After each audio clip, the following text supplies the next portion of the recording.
A hero lies in you. So I want to share one of my heroes that lies in me. Black Widow, right? Or Wonder Woman. That sense of that archetype is so powerful. It's just so powerful, the idea that there is that within us that is waiting to be unleashed. There is that within us that is that powerful. And last week and this week this is the second part of my series on the great work of your life. And this phenomenal book by Stephen Cope is about how you go about unleashing that which is your greatest potential. How you go about, and he calls it your true calling. And how he is illuminating that is with stories of people who we know who are famous in the world, and with stories or who are people who are just everyday, and how they go about fully living into the truth of who they are. So he spends a lot of time using as the sacred text that he's orienting this story around is with the Bhagavad Gita. And the Bhagavad Gita translates into story of the spirit.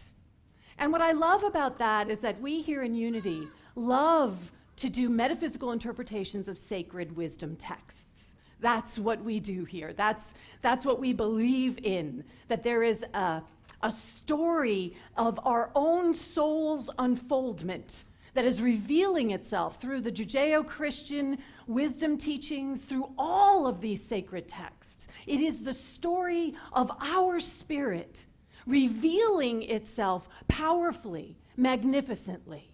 So what Stephen Cope would call your Dharma self, we would call your Christ Buddha self. It is all in the same realm of unleashing and unveiling, revealing the truth of who we actually are. And the word that Stephen Cope uses is Dharma. Dharma. Now, there are thousands of translations of this word. But the way he defines it and the way we're defining it for this talk, as well as for the class that I'm going to be teaching, is this idea that it's your essential nature.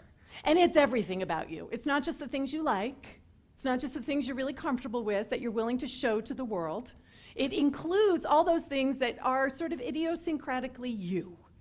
That is part of your essential nature. And it is also your divine calling. It is the thing that you alone are here to be and to do, that no one else can be or do. It is the thing that you have to reveal fully in time and in space. And ultimately, Dharma is truth. It is the truth of who you are. Now, it's a little confusing because even in the book, the way he talks about Dharma is that Dharma is your divine most essential nature, and simultaneously, Dharma is the path that you activate your divine essential nature through.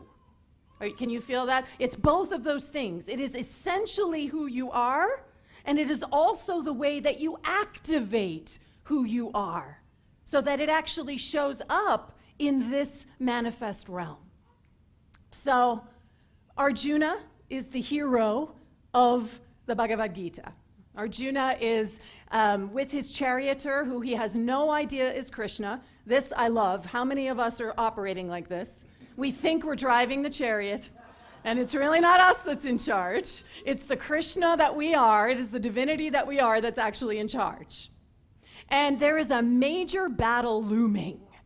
And in that battle, there are the forces of seeming darkness and seeming light, but Arjuna's not really sure what should I choose, which way, whose side should I be on? Anybody in here relate to that experience of like, I just don't know what to do right now? The consequences of any choice that I make are going to have reverberations down the road. And what Arjuna gets struck with is what in the yogic tradition they call the invisible affliction, and that is doubt. It is this affliction that is insidious. It touches us in so many ways. and yet we're sometimes completely unaware that we are caught. Now, we're not talking about doubt like skepticism. We're talking about doubt that like paralyzes you, where you're literally sort of stuck between two opposing choices. They seem to be opposing. And in that moment, you do not know what to do. And what happens to so many of us is that we tend to sit there in that not knowing. Stephen Cope describes it as taking out your chair and having a seat in the crossroads. And when we take a seat in the crossroads, we start to forget that there's actually a crossroads. We start to think that we've always been here and that this is a given and that this is unchangeable and immutable and this is how it has always been. And we forgot that at some point we made a choice to not make a choice, which is actually making a choice. Right? But we forget. We forget it. So the entire Gita is about how do we overcome this doubt? How do we overcome the invisible affliction? And in this process where Arjuna completely is just beside himself, he literally collapses on the floor of his chariot. He has no idea what to do. And Krishna reveals himself in that moment. Now, this for us is when we finally say, oh, maybe I don't know what's actually happening here, and maybe I need a little divine wisdom to actually support what decisions I am making in my life. And there is an entire dialogue that ensues in the Gita, which is our divine self, which is always available to us, revealing the path of what comes to be called the path of inaction in action. So this is a yogic understanding of the path of inaction in action. And there's 4 pillars to it. And last week we touched on the first one, which was look to your dharma. Do you even trust that you have a gift? Do you even trust that there's something that's yours to do and to be? Do you actually look for it? Do you actually seek out ways that it can express through you and as you powerfully? The second one we're going to be looking at today, which is do it full out. Do it full out. And this, in the yogic tradition, is called the doctrine of unified action. And the last 2, let go of the fruits and turn it over to the divine, is what we're going to be discussing in the class. Or you can just read the book. It's really a wonderful book. So, do it full out. The first step in doing it full out, this is a quote from Dolly Parton. Find out who you are and do it on purpose. And I love this, right? Find out who you are and do it on purpose. Not accidentally, not like, oh, it just kind of happened, but purposefully live into who you are. So the story that Stephen Cope shares in this particular book is Robert Frost. And Robert Frost, who we know as being one of the founding American poetry voices, very distinct American poetry. When he first started out writing his poetry, a very well-meaning mentor stepped forward and said, you know, you have some talent, but your language is too elevated. It sounds too much like the way people actually speak. And Robert Frost went, oh, find out who you are and do it on purpose. He realized that that was exactly what he wanted to do.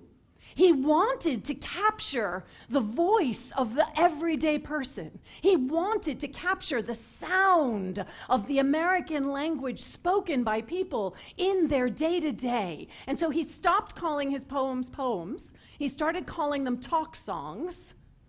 And he dedicated himself to this pursuit, know who you are, do it on purpose, of creating this slightly elevated human language, that he was focused on the sounds that came out of your mouth, how the words rolled off of you.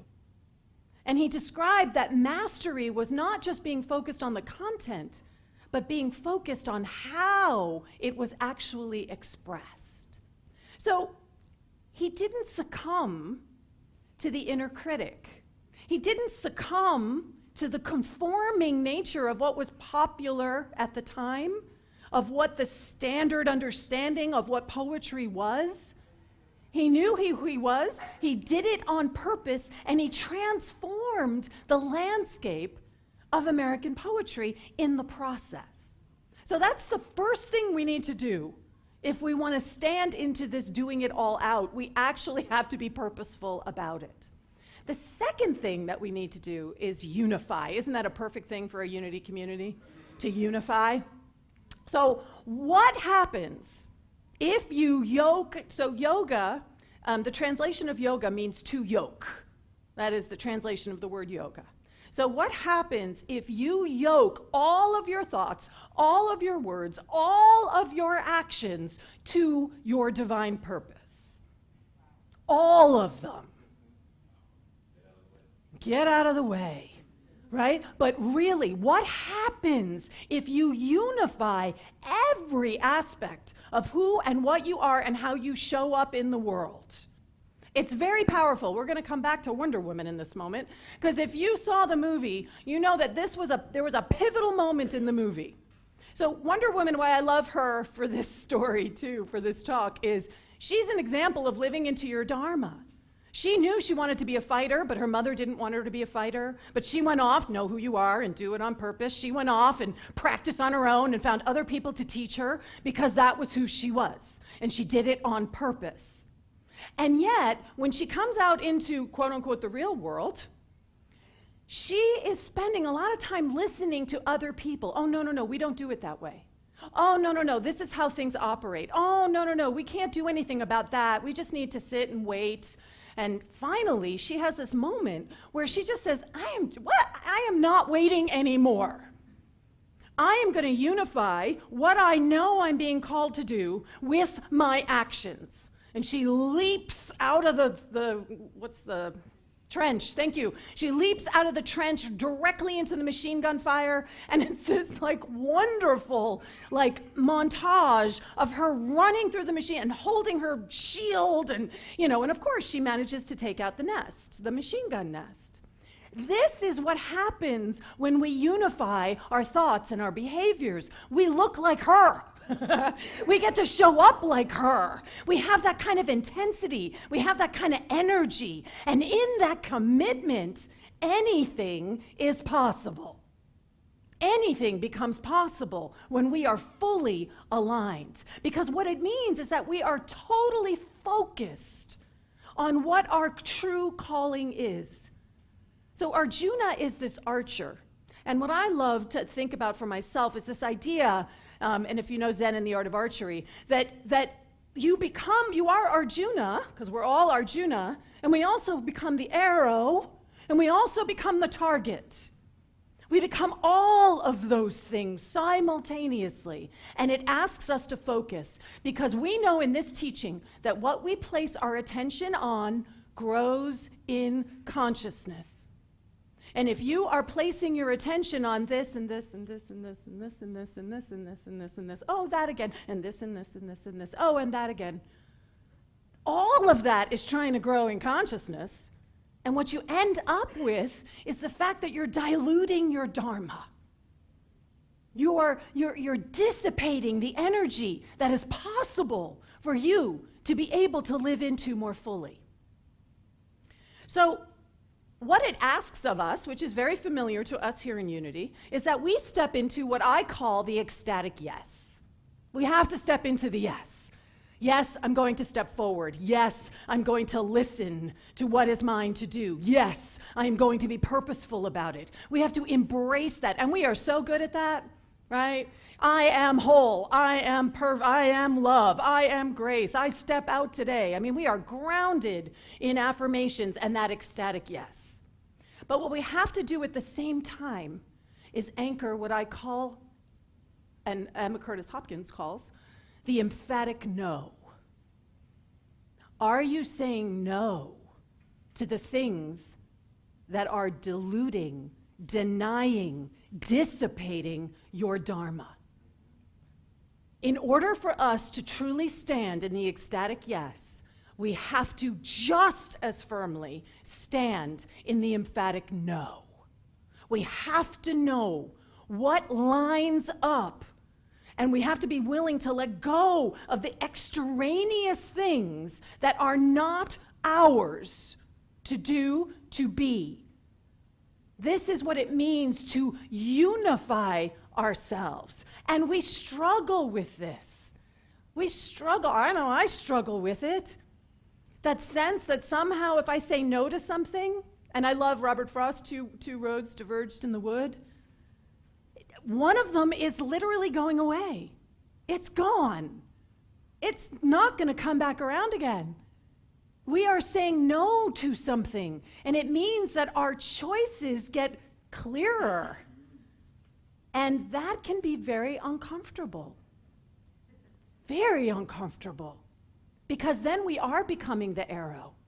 We are becoming a guided missile of our own life. So Susan B. Anthony is the person that we read about in the book that has to do with this idea of unifying. And this woman used to be vilified. She would go out and she would lecture and she would speak and she would talk and she would tour, and there would be men in the audience who would just come at her with all kinds of vitriol. And she was famous for being able to just stand there and calmly respond to whatever it was that they were throwing at her. And that would make them even more furious. And they would get even more agitated, and she would just be calm. She was famous for her capacity to just be present and clear and on top of what she knew. And how she described it was, the important thing is to forget self. The important thing is to forget self. They're not talking to, they may think they're talking to me, but they're not really talking to me. They are a product of this system that is unequal. They are struggling with that. This isn't about me. This is about something so much bigger than me. And because she was able to let go of the ego, that it was supposed to look a certain way or be a certain way, or she was supposed to look a certain way or be a certain way, she was able to stay grounded in that larger understanding of her dharma. She said, I pray every single day of my life, not on my knees, but with my work.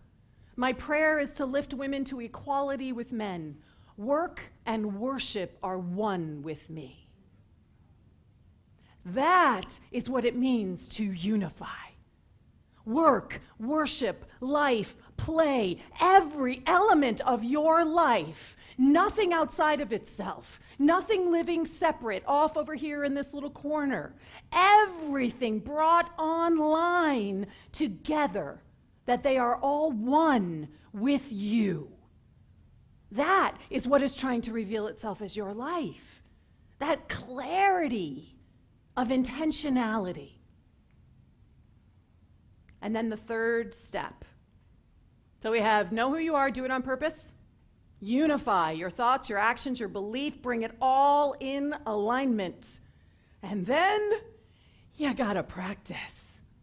You have to practice it deliberately. Deliberate practice. So the person that he talks about in this is Corot, the French landscape artist. And what he talks about is how Corot was seen to be sort of the genius of his time. And it wasn't just because he was gifted or had talent, which he did in spades. This was his dharma. But it was also because he would spend 4 hours every morning working on how to create the light reflecting off of the landscapes that he was seeing exactly the way he wanted to see them on his canvases. 4 hours every day. He deliberately practiced. So I found this Dilbert cartoon, which cracked me up. So studies show it takes 10,000 hours of practice to be great at anything, which is true. They have shown that it takes 10,000 hours of practice to master something. That is why it is called a life's work, right? It is a life's work. And I love this. Dilbert says, I would think a willingness to practice the same thing for 10,000 hours is a mental disorder. And he says, that makes me feel better about my mediocrity. You're welcome. So if it was really true that in those 10,000 hours of deliberate practice that you were actually doing this exact same thing over and over and over again, I can line up with the fact that that might be a sign that there's something else going on. But the truth of deliberate practice is that it's always growing and evolving. There's always something new arising. There's always some new insight that you have gleaned about what is yours to do, about how it looks, about how it's supposed to show up. There's always something being added into the process because we are whole, complete, full of who we are right now. We don't need to get this from anywhere else. We are talking about a process of revelation. We are talking about a process of revealing who and what we are. So in those 10,000 hours of practice, what we're doing is we are lifting the veil. And every time we lift the veil and we discover something else about who we are, it changes the trajectory of our practice. It changes how we show up in our deliberate practice. And then we get to show up in a new way, and that lifts the veil again. This is a life's work. This is your life's work. This isn't just for famous people. This isn't just for people who do great things and it's not you. This is what we're all here to be and to do. Find out who you are. Do it on purpose. Don't be afraid. Don't hide. Don't play small. Don't allow it to just be, well, if it happens, it happens. We hear that, right? If it's meant to be, it's meant to be.